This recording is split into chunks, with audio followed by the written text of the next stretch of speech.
To see the Heritage Building just crumble into that heap of rubble behind me, well, looking at it now, it's hard to believe people used to live and work there. It's not my first inclination to make a car intentionally skid out of control. But like the kids, I'm going to try. Now me and the kids are prepared for anything. A Penfield man who has a history of drunk driving is now facing manslaughter charges after a crash that killed a Fairport teacher. Just look at this memorial for Samir. It's been growing ever since we got here. A person of interest told authorities and her family she left Panama for Costa Rica. But when they checked, there was no passport record of her ever leaving Panama. Imagine these Legos are students in the city school district. More than half of them don't graduate. And just like us, the lions are up and awake. Look at this one, it's getting a little bit of breakfast. The officers are planning to be here for as late as they have to until these crowds and the amount of violence starts to calm down. Reporting live in Rochester, Cierra Putman, News 8. The neighborhood Melissa Jones lives in is close-knit. Neighbors and community members say they're stunned. Detectives believe Jones went as far as shaving her head to trick people. This YouTube video is just one of the gestures friends and supporters of Melissa Jones put together to help her fight a rare form of breast cancer, or so they thought. Pictures of Jones wearing a scarf over a bald head and her hair finally growing out. Investigators say her hair didn't fall out, she cut it, part of a well-planned scam. We can at this point say that there's no evidence that she has cancer. And in fact, we can say that some of the documents that Ms. Jones provided alleging she had cancer have been confirmed to be forgeries. They also say Jones forged medical records from Elizabeth Wendy Breast Care in Rochester and a hospital in Boston. Supporters who donated their time and money, like Dennis Bear at Steamboat Landing, are angry and disappointed. Everyone knows somebody with cancer. Breast cancer is so prevalent, and to think that somebody would fake it to make a few dollars just really hurts. The restaurant donated its ballroom and asked employees and other companies to help Jones.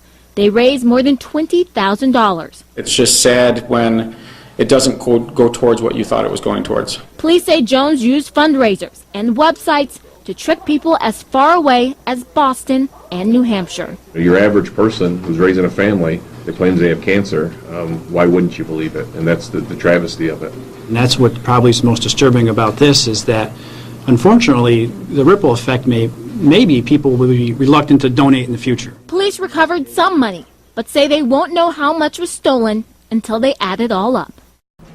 Now, Canandaigua police want anyone who donated to Melissa Jones to give them a call at 585-394-3311. That number is on your screen. Many other agencies are involved because this case crosses state lines. Teresa Bowick and her black and yellow bike are becoming a known fixture in the Conkey Avenue area. She hopes the Conkey Cruisers will soon be one too. So anyone that's interested in losing weight and getting more healthy and getting active, Conkey Cruisers is for you. And we welcome you. And it's a cruise. It's a slow, steady pace to weight loss and healthy living. She lost more than 70 pounds to get healthy. Bowick started Conkey Cruisers after she was out on the run and her workout got negative attention. When I came across a young man that yelled out to me, "Hey lady, are you on probation?" And I'm thinking, why does this kid think that I'm on probation? Well, he thought that I was running from the police. Something had to be done, and she needed community support to kickstart the Cruisers. The group will include children, adults, and seniors. They will pedal 1.5 miles around the neighborhood and the new El Camino Trail. A good idea, because I need to exercise. So far, Excelis Blue Cross Blue Shield, Group 14621, and the police are on board. Okay, hope to see you on the trail.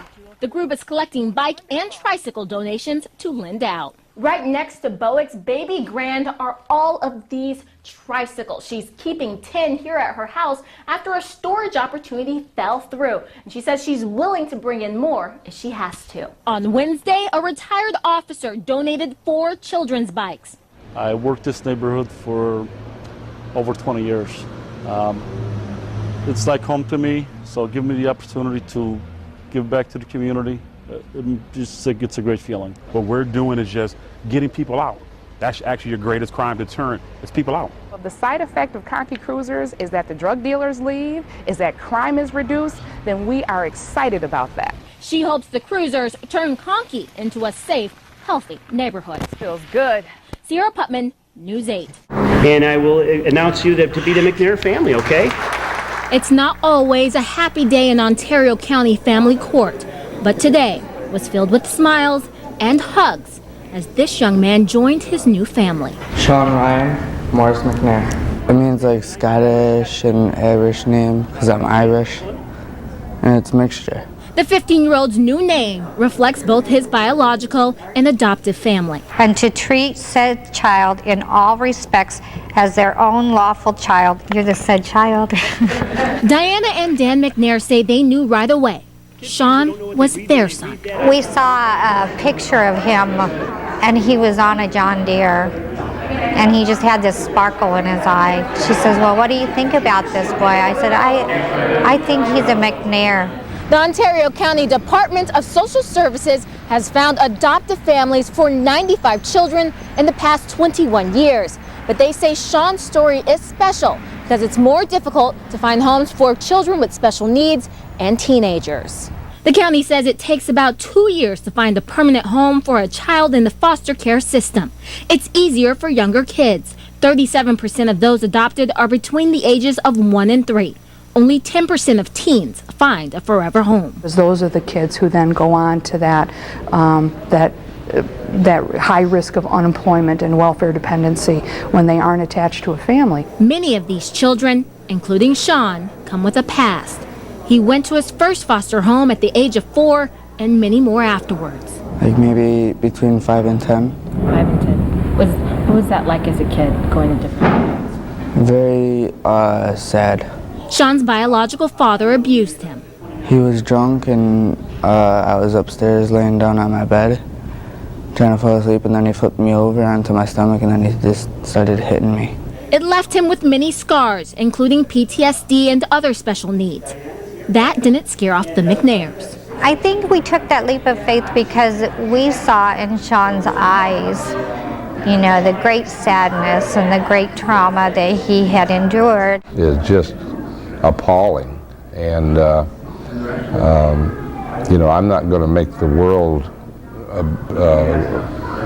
change all of that, but I'm going to do my part. In fact, 4 out of 5 of Diana and Dan's children are adopted. It's not easy, but it's what they were called to do. This is what God had us wait for. So in a courtroom in front of all, they signed the adoption papers. I'm not going anywhere, and I'm not going to let him go anywhere, so, you know, we'll always be there for him. I'm proud of myself for doing that, getting this family. I think it was the right one. A family welcoming a son they will love forever. Cierra Putman, News 8.